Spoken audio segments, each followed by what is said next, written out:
C'est donc le comédien et réalisateur Lucien Jean-Baptiste qui s'apprête à passer 2 heures avec nous. Demain soir sur France 2, vous découvrirez Il a déjà tes yeux, la série.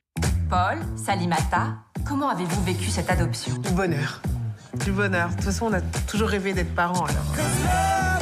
Ça vous a jamais fait peur d'avoir un enfant noir, un enfant blanc? Mais au pays là-bas, nous, on a pensé que c'était de la plaisanterie. Mais non. Je me disais, comme papa a revu son père, ce serait marrant que moi aussi je retrouve mes vrais parents, non? Tu parles de tes parents les blancs. Ouais.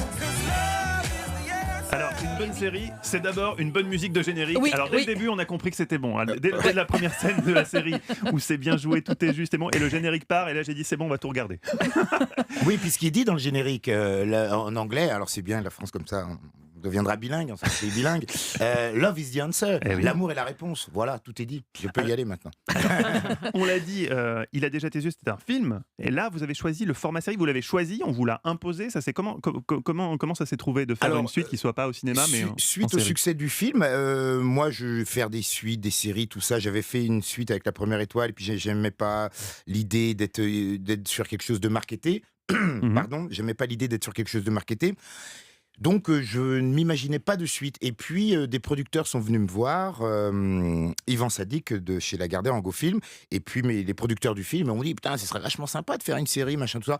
Moi je dis bof bof, et puis j'ai réfléchi avec mon co-scénariste, et puis comme je suis un garçon bavard, on m'a dit Lulu, là t'auras pas 1h30, 1h40, t'auras 5 heures pour balancer tout ce que tu veux sur plein de choses. J'allais dire les blancs, les francs. Non, mais c'est pas bien. Donc je vais aller avoir 5 heures pour balancer plein de conneries. Et donc on s'y est mis, il fallait trouver l'idée. Et on a eu cette charmante idée d'imaginer avec des choses très personnelles, notamment la relation paternelle que je n'ai jamais eue. Et on s'est dit, bon, on va s'amuser avec tout ça. Et ça a donné Il a déjà tes yeux, la série. Oui, exactement. Et c'est une dimension un peu autobiographique, donc si on comprend. Oui, j'essaie que... toujours, parce que vous savez, je jure que c'est difficile. On croit toujours que les comédiens, c'est uniquement les remises des prix et les petits fours. C'est du boulot, et il est vrai que moi, si j'ai pas quelque chose de très personnel, on est de l'ordre de la catharsis ou psychanalytique. Voilà, j'ai besoin, je fais ce métier aussi pour me vider. C'est une drôle d'image.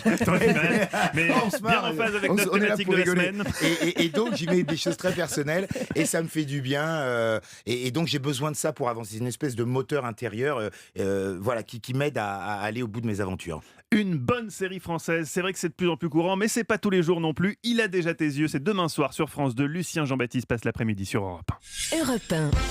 Si la prochaine fois qu'un ami vous